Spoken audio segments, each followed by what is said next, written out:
Example 2 के part B में हमें टोटल अपेरेंट रियल और रिएक्टिव पावर को एवेलुएट करना है।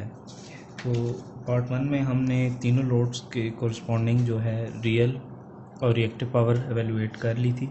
तो अब हम उस डाटा को यूज़ करके टोटल जो है रियल और रिएक्टिव पावर निकालेंगे और टोटल केवीए पावर निकालेंगे। एक्टिव पावर जो टोटल होगी तीनों लोड्स की एक्टिव पावर को हम जब ऐड कर देंगे तो हमारे पास टोटल एक्टिव पावर आ जाएगी। अब जहाँ पे जो क्वेश्चन में डिफरेंट चीज़ है वो है total reactive power. Total reactive power basically जैसे हम पहले देख चुके हैं कि एक्टिव पावर के केस में क्या होता है कि एक्टिव पावर हमेशा सोर्स से लोड की तरफ फ्लो कर रही होगी। तो इसका मतलब ये है कि एक्टिव पावर इनकैंडिसेंट लाइट में उसकी डायरेक्शन कुछ इस तरह से होगी, इंडक्शन मोटर के केस में यहाँ इस तरह से होगी और सिंक्रोनस मशीन के केस में सिंक्रोनस मोटर के केस में भी इसी तरह होगी। तो इन केस ऑफ एक्टिव पावर हम जस्ट क्या कर सकते हैं, क्योंकि तीनों जो पावर्स हैं इनके साइन एक जैसे होंगे बिकॉज इनकी डायरेक्शन एक जैसी है, तो इनको जस्ट आपने क्या करना है, ऐड करना है। जबकि जो रिएक्टिव पावर होगी रिएक्टिव पावर जो होती है वो इंडक्शन मशीन में हमेशा सोर्स से लोड की तरफ फ्लो करती है। तो इसका मतलब ये है कि इंडक्शन के अंदर क्यू की डायरेक्शन ऐसी होगी। इनकैंडिसेंट लाइट क्योंकि रेजिस्टिव लोड है तो रेजिस्टिव लोड को रिएक्टिव पावर की ज़रूरत नहीं है, तो यहाँ पे हम देख चुके हैं कि क्यू का आंसर 0 है। जबकि इन सिंक्रोनस मशीन के सिंक्रोनस मोटर के केस में हमें पता है कि दोनों केस पॉसिबल है, यानी आपका जो है सोर्स टू लोड भी फ्लो कर सकती है और लोड टू सोर्स भी फ्लो कर सकती है। सो इसका मतलब ये हुआ कि जो सिंक्रोनस मशीन है इसकी जो वर्किंग है उसको देख के हमें अंदाज़ा होगा कि क्यू की डायरेक्शन क्या है। इस केस में हमें बताया गया है कि जो हमारे पास यहाँ पे पावर फैक्टर है वो लीडिंग है। इसका मतलब ये हुआ कि जो सिंक्रोनस मशीन है ये रिएक्टिव पावर प्रोड्यूस कर रही है। सो इसमें यहाँ पे जो रिएक्टिव पावर की डायरेक्शन होगी वो ये होगी।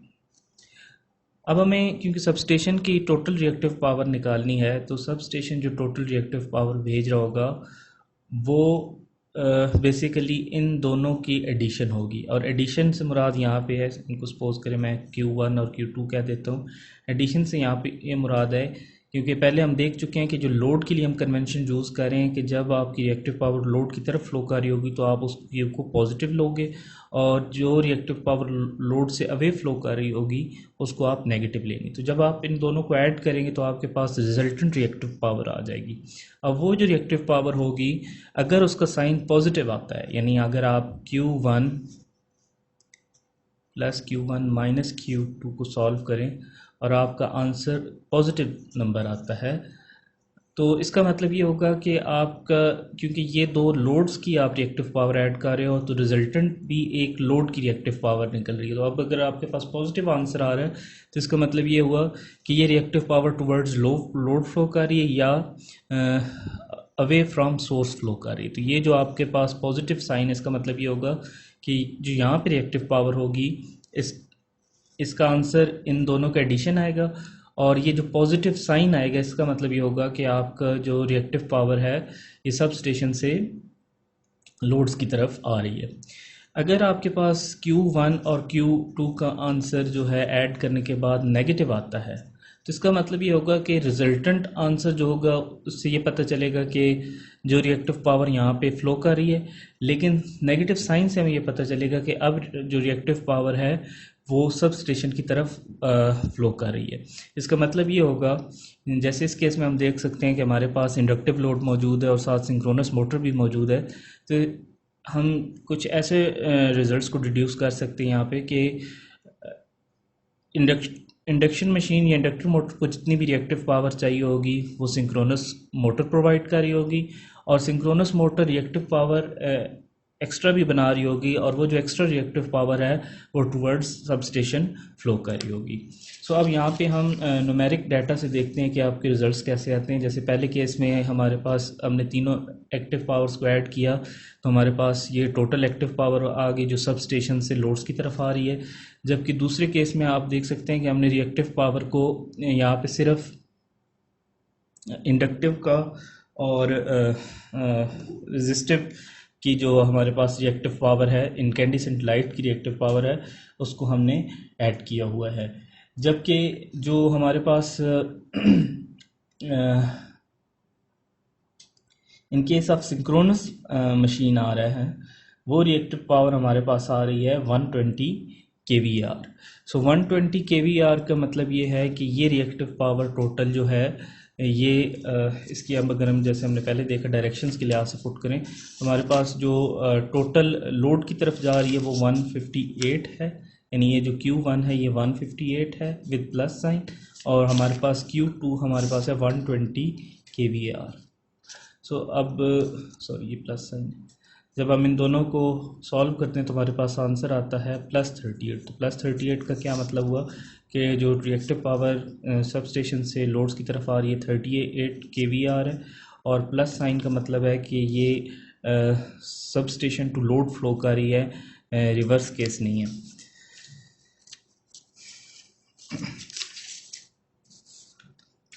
तीसरे पार्ट के अंदर हमने देखना था कि हमारे पास जो टोटल KVA है वो कितना आ रहा है। तो हम सिंपल क्या कर सकते हैं कि इन KVA को जो हमारे पास हमारे पास जो टोटल एक्टिव और रिएक्टिव पावर आई है इन दोनों से हम क्या कर सकते हैं, टोटल KVA निकाल सकते हैं। तो हमारे पास टोटल KVA आ रहा है हम 516.4 KVA, और इसको यूज़ करके हम पावर फैक्टर निकालेंगे तो वो हमारे पास आ रहा है 0.997 लैगिंग। सो यहाँ से हम देख सकते हैं कि जो हमारे पास पावर फैक्टर है ये हमारे रिज़ल्ट्स के साथ बिल्कुल मैच कर रहा है। जिस तरह हमने पहले एग्जांपल सॉल्व करने से पहले ये रिज़ल्ट्स कुछ डिड्यूस कर ली थी कि अगर आपके लोड से रिएक्टिव पावर आउट हो रही होगी तो जो पावर फैक्टर होगा वो ऑफ कोर्स लैगिंग होगा, और अगर टुवर्ड्स द लोड फ्लो कर रही होगी सोर्स के तो वो आपका लीडिंग होगा। एग्जांपल 3 के अंदर हमें एक लोड दिया गया है जो कि 80 किलोवाट एक्टिव पावर ड्रा कर रहा है और 60 kVAR रिएक्टिव पावर ड्रा कर रहा है 0.8 पावर फैक्टर के ऊपर। अब हमें इस केस के अंदर पावर फैक्टर को इम्प्रूव करना है। हमारे पास जो पावर फैक्टर गिवन है वो 80% है और हमें जो इम्प्रूवमेंट करनी है वो इसमें 10% की इम्प्रूवमेंट करके इसको 90% करना है। सो इस एग्जांपल के अंदर हमें फाइंड करना है कि कितनी रिएक्टिव पावर जो होगी वो कैपेसिटर्स प्रोवाइड करेंगे जिससे आपका पावर फैक्टर इम्प्रूव होगा। सॉल्यूशन पे जाने से पहले हम देख लेते हैं कि इस प्रॉब्लम से हमें किस तरह की डाटा या किस तरह की इंफॉर्मेशन मिल रही है। सो ये प्रॉब्लम कुछ इस तरह से है कि हमारे पास सपोज करें कि एक सोर्स है और यहाँ पे जैसे हमने पहले देखा कि वोल्ट मीटर और एम मीटर लगा है, और यहाँ पे एक अज्यूम कर लेते हैं एक इंडक्टिव लोड मौजूद है। ये हमारे पास एक इंडक्टिव लोड मौजूद है और ये इंडक्टिव लोड हमारे पास 80 किलोवाट ड्रॉ कर रहा है एक्टिव पावर और 60 kVAR रिएक्टिव पावर। तो इसको हम अगर कम्प्लेक्स पावर की फॉर्म में लिखेंगे तो हम इसको 80 प्लस 60 के साथ हम आयोटा लगाएंगे तो ये हमारे पास टोटल KVA बन जाएगा। अब हमारे पास जो पावर फैक्टर आ रहा है वो इस केस में यहाँ पे आ रहा है 0.8, यानी अगर हमारे पास यहाँ पे एक वाट मीटर लगा है जिससे या पावर फैक्टर मीटर लगा है जिससे हम पावर फैक्टर मेजर करें तो हमारे पास पावर फैक्टर आ रहा है 0.8। अब हम अगर कैपेसिटर साथ पैरेलल में लगा देते हैं, कनेक्ट करते हैं जिससे हम पावर फैक्टर को इम्प्रूव करना चाह रहे हैं। अब कैपेसिटर क्या काम करेगा कि depending upon the value of capacitor capacitor कुछ ना कुछ रिएक्टिव पावर प्रोड्यूस करेगा और वो रिएक्टिव पावर इस डायरेक्शन में फ़्लो करेगी। तो सबसे पहले जो रिएक्टिव पावर की डिमांड है वो लोड की पूरी की जाएगी, यानी लोड को कितनी रिएक्टिव पावर चाहिए, 60 kVAR। सो अब कैपेसिटर की वैल्यू पे बेस्ड होगा कि यहाँ से कितनी रिएक्टिव पावर आ रही है। सपोज़ करें एक रैंडम वैल्यू अज्यूम कर लेते हैं, अगर सपोज़ करें कि 20 kVA और रिएक्टिव पावर कैपेसिटर प्रोड्यूस कर रहा है, तो इसका मतलब ये होगा कि 20 kVAR यहाँ से रिएक्टिव पावर आ रही होगी, जबकि जो बाकी रिएक्टिव पावर है 40 kVAR वो आपका सोर्स प्रोड्यूस कर रहा होगा। अब क्योंकि जो हमारा फर्स्ट केस था जिसके अंदर हमने कैपेसिटर नहीं लगाया हुआ था, अब सेकंड केस के अंदर हमारे पास रिएक्टिव पावर उससे कम हो गई है जो कि सोर्स से आ रही है। तो इसका मतलब ये होगा कि हमारे पास जो पावर फैक्टर होगा वो इम्प्रूव हो जाएगा। पावर फैक्टर के इम्प्रूव होने के अलावा यहाँ पे और क्या होगा, क्योंकि यहाँ से रिएक्टिव पावर का फ्लो कम हुआ है तो जो रिएक्टिव पावर के कॉरस्पॉन्डिंग करंट का कंपोनेंट था वो भी कम हो जाएगा। तो जो टोटल करंट है वो भी हमारे पास लाइन पे कम हो जाएगा। सो यहाँ पे हमने कुछ ऐसे ही करना है कि हमारे पास अब जो पावर फैक्टर है वो 80% है। तो अब हम एक पावर ट्रायंगल बना लेते हैं। अब अज्यूम करते हैं कि हमारे पास एक्टिव पावर यहाँ पे है, reactive power 90 degree phase shift पे, और ये फेज़र हमारे पास कम्प्लेक्स पावर के लिए है। और जो ये थीटा होगा ये डिटरमिन कर रहा होगा कि पावर फैक्टर कितना है। अब ये जो डायग्राम है ये टोटली इंडक्टिव लोड के लिए, पहले केस के लिए जिसके अंदर हमने कैपेसिटर नहीं लगाया हुआ। अब सपोज करें अगर आप कैपेसिटर लगा देते हैं तो कैपेसिटर रिएक्टिव पावर प्रोड्यूस कर रहा होगा और एक्टिव पावर आइडियल केस में वो ड्रॉ नहीं कर रहा होगा। तो रिएक्टिव पावर प्रोड्यूस करने का मतलब ये है कि जिस तरह इंडक्टर के अंदर रिएक्टिव पावर सोर्स से लोड की तरफ फ्लो कर रही है, कैपेसिटर के अंदर रिएक्टिव पावर की डायरेक्शन इन रिवर्स हो जाएगी एज़ कम्पेयर टू इंडक्टर। तो रिएक्टिव पावर की जो डायरेक्शन होगी वो अपोजिट होगी। अब अगर आपने पावर फैक्टर को फुली इम्प्रूव करना है, यानी आप पावर फैक्टर को अगर 1 पे लेकर आना चाहते हैं, 1 तभी हो सकता है जब आपका ये थीटा क्या हो जाए 0। सो पावर फैक्टर 1 लाने के लिए अब हमें यहाँ पे जितनी भी लोड को इंडक्टिव पावर रिक्वायर्ड है, रिएक्टिव पावर रिक्वायर्ड है, वो सारी की सारी कैपेसिटर प्रोवाइड करेगा। सो उस केस में हम क्योंकि पहले देख चुके हैं जो कैपेसिटर ने रिएक्टिव पावर प्रोवाइड करनी है वो एक्चुअल रिएक्टिव पावर से अपोजिट डायरेक्शन में होगी। तो आपका जो यहाँ पे कैपेसिटर की वजह से रिएक्टिव पावर का फेज़र बनेगा वो इस तरह से होगा। जब आप इन दोनों को ऐड करेंगे तो आपका सम क्या होगा 0। सो उस केस में आपका P और S का फेज़र एक ही बन जाएगा। लेकिन इस केस में हमें टोटल इम्प्रूवमेंट नहीं करनी है, इस केस में हमें पावर फैक्टर 80 से 90% इम्प्रूव करना है। सो अब हम क्या करेंगे कि अब हम जो यहाँ पे कैपेसिटर लगाएंगे वो रिएक्टिव पावर टोटल नहीं प्रोवाइड करेगा, बल्कि रिक्वायर्ड रिएक्टिव पावर का एक सर्टन पार्ट प्रोवाइड करेगा। सो इसका मतलब ये होगा कि जब उस क्यू को हम यहाँ पे प्लाट करेंगे, अज्यूम करते हैं कि वो क्यू यहाँ तक आता है, तो अब आपके पास जो नई एक पावर ट्रायंगल बनेगी उसके अंदर P वैसे ही रहेगा, लेकिन जो न्यू क्यू होगा वो सिर्फ इतना हिस्सा होगा, ये वाला, ठीक है। और इसके मुताबिक जो S होगा वो भी आपका यहाँ पे आ रहा होगा। सो एग्जांपल 3 के सोल्यूशन में हम देख सकते हैं कि जो डाटा गिवन है 0.8 पावर फैक्टर पे वो 80 किलोवाट और 60 kVAR गिवन है। सो इसके कॉरस्पॉन्डिंग जो यहाँ पे पावर ट्रायंगल बनाई गई है वो हमारे पास, जिसमें ये S आपका ये आउटर फेज़र को रिप्रेजेंट करे, या ये सॉरी ये आपका कुछ यहाँ पे आ रहा है, और जो ये इसके कॉरस्पॉन्डिंग आपका थीटा है जिससे आप पावर फैक्टर मेजर करें वो थीटा 1 है, जबकि जो नया पावर फैक्टर होगा वो थीटा 2 के कॉरस्पॉन्डिंग होगा। सो इस क्वेश्चन को सॉल्व करने की स्ट्रेटजी क्या होगी हमारी। सबसे पहले हम ये देखेंगे कि हमारा जो पहला केस है उसके अंदर हमारा KVA कितना बन रहा है, क्योंकि आप देखेंगे जो हमें डाटा गिवन है उसमें वाट्स और KVAR गिवन है, लेकिन केवीए मिसिंग है। सो केवीए निकालने के लिए हम क्या करेंगे, 80 स्क्वायर प्लस 60 स्क्वायर और उसका अंडर रूट लेके हम यहाँ पे केवीए निकाल लेंगे, जो कि इस केस में हमारे पास आ रहा है 100 केवीए। अब अगर आप दोनों केसेस पे गौर करें तो जो चीज़ कांस्टेंट रह रही है वो हमारे पास है एक्टिव पावर, यानी दोनों केसेस के अंदर एक्टिव पावर चेंज नहीं हो रही। जैसे कि हम यहाँ पहले देख चुके हैं कि जो हमने इस एग्जांपल में देखा था कि हमारे पास एक्टिव पावर का फेज़र चेंज नहीं हो रहा था। और अब अगर हमें पावर फैक्टर भी पता हो तो इस पावर फैक्टर और एक्टिव पावर को यूज़ करके हम अपरेंट पावर निकाल सकते हैं और फिर हम उसके बाद रिएक्टिव पावर को एवेलुएट कर सकते हैं।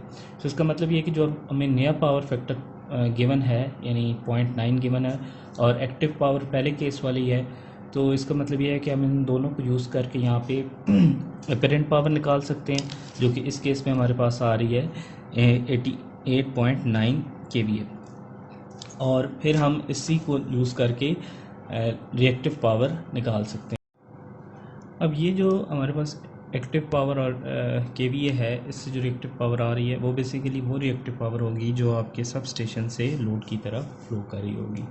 यानी अगर हम जो डायग्राम पहले बनाई थी इसमें हम देखें तो हमारे पास वो रिएक्टिव पावर यहाँ पे फ्लो करनी है, क्योंकि ये जो डाटा हमें दिया गया है 80 और 88.9 ये इस पावर फैक्टर के कॉरस्पॉन्डिंग दिया गया। और ये पावर फैक्टर कहाँ पे मेजर हो रहा है, ये इधर सब स्टेशन के पास मेजर हो रहा है।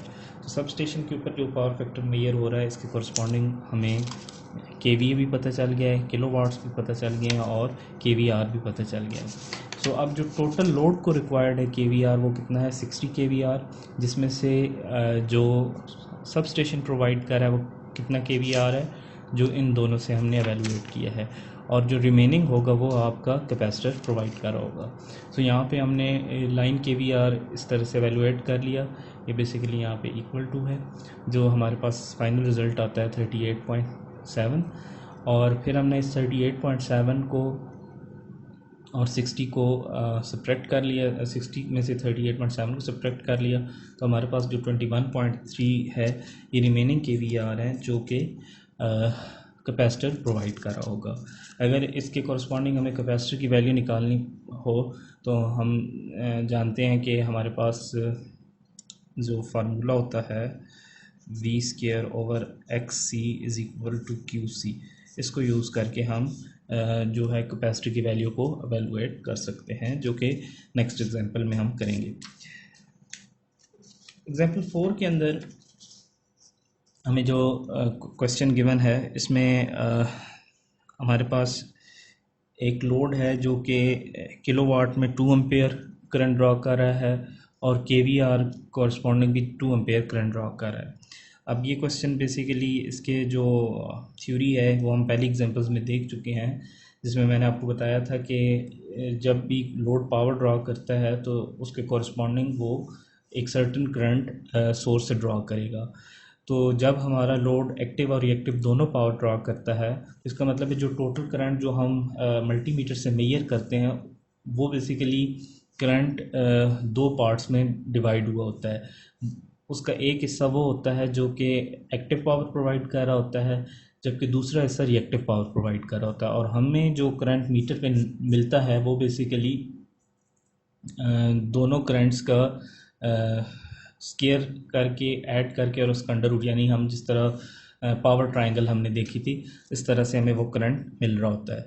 सो इसका मतलब ये है कि अब अगर हमें किलोवाट्स करंट दिया हुआ और केवीआर करंट दिया गया है जिससे हमने टोटल करंट निकालना है, तो टोटल करंट जस्ट एडिशन नहीं होगा। जैसे हमने केवीए के केस में देखा था एग्जांपल 2 के अंदर कि जब आप टोटल केवीए निकाल रहे थे तो आप total KVA just simple KVA को ऐड नहीं कर रहे थे, बल्कि टोटल एक्टिव और टोटल रिएक्टिव को यूज़ करके आपने केवीए कैलकुलेट किया। तो यहाँ पे भी हमने क्या करना है कि जब हमने टोटल करंट निकालना है तो बेसिकली हमने पावर ट्रायंगल का इस्तेमाल करना है। यहाँ पे ये मिस्टेक कॉमनली स्टूडेंट करते हैं कि वो दोनों करंट्स को ऐड कर देते हैं। यहाँ पे अब क्वेश्चन ये राइज होता है कि ये दोनों करंट्स ऐड क्यों नहीं हो रहे। बेसिकली ये जो दोनों करंट्स हैं ये बेसिकली कंपोनेंट्स हैं एक्चुअल करंट के, ठीक है।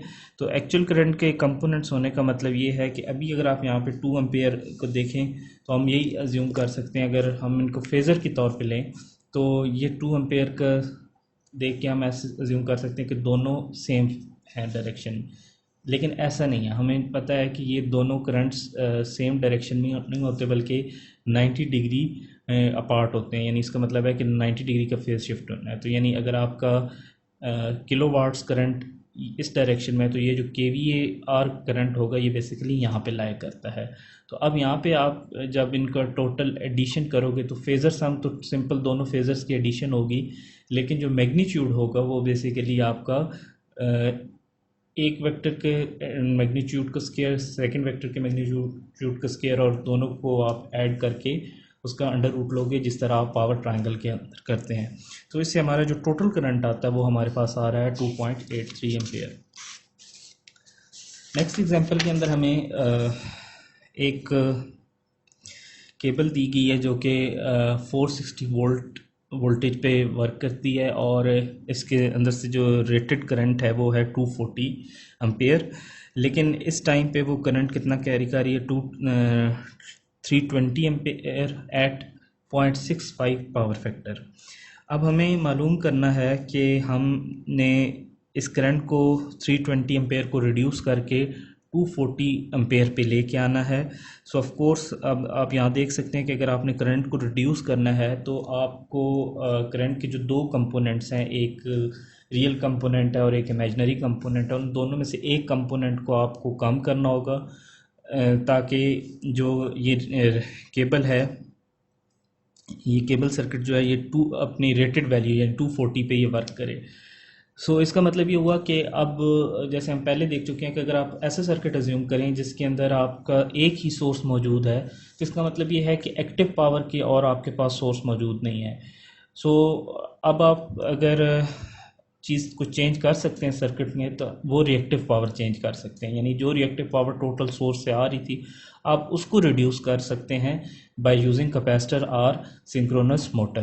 तो अब अगर आप कैपेसिटर यूज़ करेंगे तो जो लोड को रिक्वायर्ड रिएक्टिव पावर होगी वो टोटली आप कैपेसिटर से भी प्रोवाइड कर सकते हैं, या उसका कुछ पार्ट आप कैपेसिटर से प्रोवाइड कर सकते हैं। इससे फ़ायदा क्या होगा कि रिएक्टिव पावर का जो कंपोनेंट करंट का था, जो सोर्स से फ्लो कर रहा था, वो भी साथ कम हो जाएगा, जिससे टोटल करंट जो केबल में होगा वो कम हो जाएगा।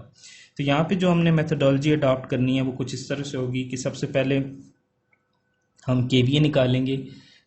KVA निकालना यहाँ पे इसलिए ज़रूरी है क्योंकि हमारे पास जो डाटा गिवन है वो वोल्टेज और करंट गिवन है, ठीक है।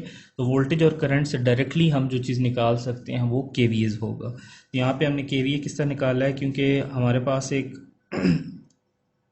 ये बेसिकली 3 फेज सर्किट है और ये जो 460 वोल्ट दी है ये लाइन वोल्टेज दी हुई है। तो यहाँ पे जो रिलेशन हमने यूज़ किया वो हमने यूज़ किया है √3 इंटू V इंटू I, ठीक है।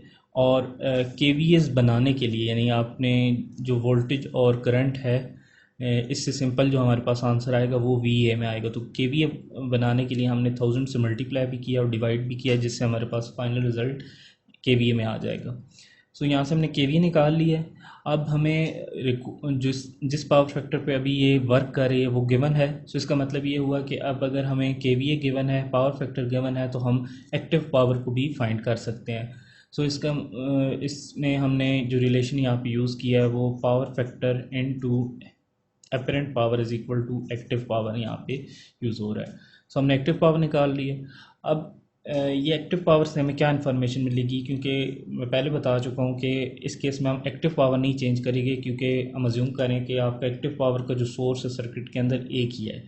सो अब हम जो चीज़ चेंज करेंगे वो रिएक्टिव पावर चेंज करेंगे।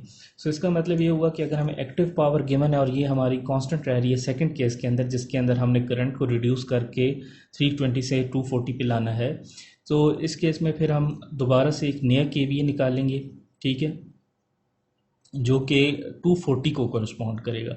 अब 240 के करस्पॉन्डिंग जो हमारा KVA है वो 191 है, और जो अभी KVA हमारे पास आ रहा है पहले केस के अंदर वो 254.96 KVA है। सो अब हम क्या करेंगे कि हम सेकंड KVA को यूज़ करके हम देखते हैं कि इसके करस्पॉन्डिंग हमारा पावर फैक्टर कितना आ सकता है। क्योंकि हमारी एक्टिव पावर चेंज नहीं हो रही, KVA हमारा न्यू गिवन है, तो हम जो नया पावर फैक्टर निकालेंगे वो हमारे पास आ जाता है 0.8667। सो अब हमारे पास पावर फैक्टर आ चुका है, तो इससे हम जो कैपेसिटर रिक्वायर्ड होगा वो भी निकाल सकते हैं। अब उसको निकालने के लिए मेथडोलॉजी हम कैसे अडॉप्ट कर सकते हैं कि हमारे पास पावर फैक्टर आ गया, जिस तरह हमने लास्ट एग्जांपल के अंदर, एग्जांपल 3 के अंदर देखा था कि जब आप का अपेरेंट पावर चेंज होगी, जैसे यहाँ पे ये 2 फेजर्स थे ये वाले, जब आपके पेरेंट पावर चेंज हुई तो अल्टीमेटली आपका एंगल चेंज हो रहा था, जिससे आपका पावर फैक्टर चेंज हो रहा था। तो अब आपका अगर पावर फैक्टर गिवन है, यानी आपको कॉस थीटा गिवन है, ठीक है, ये आपको क्या गिवन है, बेसिकली कॉस थीटा। तो यहाँ से आप थीटा वैल्यूएट कर सकते हैं। हमारे पास जो थीटा आ सकता है वो है 29.92। सो अब अगर आपके पास थीटा आ चुका है, तो अब एक मैं एक और पावर ट्रायंगल बनाता हूँ। अगर आपको यहाँ पे थीटा पता है, आपने बेसिकली न्यू रिएक्टिव पावर निकालनी है जो यहाँ पे है, और एक्टिव पावर पता है, अपेरेंट पावर भी पता है। तो अब आप ट्रिग्नोमेट्रिक फंक्शंस को यूज़ करके रिएक्टिव पावर निकाल सकते हैं। जैसे इस केस में हम देख सकते हैं कि हमारे पास थीटा जो है गिवन है, जो कि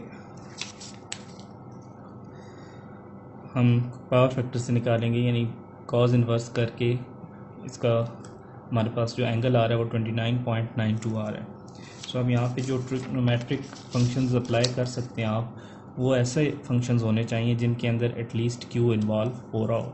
सो इस केस में आप देख सकते हैं कि अगर हम क्यू और पी का कम्बिनेशन बनाते हैं तो हम tan का फंक्शन यूज़ कर सकते हैं, tan थीटा इस्तेमाल कर सकते हैं। और अगर हम क्यू और एस का कम्बिनेशन बनाते हैं, ठीक है, तो इसमें आपके पास क्योंकि ये आपके परपेंडिकुलर है, तो आप सिंपली साइन का फंक्शन भी इस्तेमाल कर। इस केस के अंदर हमने tan के फंक्शन को इस्तेमाल किया है। तो tan का फंक्शन हम कैसे अप्लाई करेंगे, बेसिकली यहाँ पे जो tan थीटा होगा वो हमारे पास q/p की फॉर्म में आएगा, यानी जो tan थीटा होगा यहाँ पे हमारे पास q/p बन रहा है। तो यहाँ पे हमने वैल्यूज़ पुट की हैं, और उसके बाद हमने देखा कि हमारे पास जो फाइनल रिज़ल्ट निकलता है वो 95.38 आता है। इन केस अगर आप साइन का फंक्शन इस्तेमाल यहाँ पे करते हैं, तो साइन के फंक्शन पे ये फिर जो हमारे पास आप फार्मूला अप्लाई करेंगे वो कुछ इस तरह से होगा कि उसमें फिर आप q/s करेंगे, यानी आपका परपेंडिकुलर ओवर हाइपोटेन्यूज हो जाएगा। सो दोनों केसेस में रिज़ल्ट आपका सेम निकलेगा, जो कि हमारे पास आ रहा है 95.38 kVAR। यहाँ पे ये जो C लिखा हुआ है इसका मतलब है कैपेसिटिव kVAR। सो अब हमने बेसिकली जो फाइंड करना था वो हमने यही चीज़ फाइंड करनी थी कि कैपेसिटर ने कितना kVAR प्रोवाइड करना था। सो हमने देख लिया कि अब अगर हमारे पास इतना kVAR कैपेसिटर प्रोवाइड करेगा, तो जो रिमेनिंग kVAR है वो स्टिल कहाँ से आएगा, फ्रॉम सब स्टेशन और द सोर्स। सो उसके बाद आप अगर रिवर्स में देखें, काम करें, तो आप देख सकते हैं कि अगर आप इसके कॉरस्पॉन्डिंग जो रिएक्टिव पावर का करंट निकालेंगे, सॉरी जो डिफरेंस के कॉरस्पॉन्डिंग करंट निकलेगा, यानी इसका डिफरेंस और जितनी रिएक्टिव पावर पहले आ रही थी, यानी जितनी रिएक्टिव पावर आपके लोड को टोटल चाहिए थी, यानी पहले क्योंकि आपने कैपेसिटर नहीं यूज़ किया हुआ था, जो पहले इनिशियल आपको रिएक्टिव पावर मिलेगी वो आपको टोटल रिएक्टिव पावर जो लोड को चाहिए थी वही मिलेगी। तो अब अगर आप जो कैपेसिटिव रिएक्टिव पावर उसको उसमें से माइनस कर दें, ठीक है, तो आपके पास जो रिमेनिंग kVAR होगा वो kVAR होगा जो आपको सब स्टेशन प्रोवाइड कर रहा है। तो अब अगर आप उसके कॉरस्पॉन्डिंग करंट निकालेंगे तो जो करंट आएगा वो कम आएगा पहले केस की निस्बत, क्योंकि अब हमारा जो लाइन के ऊपर kVAR है वो भी कम हो गया है।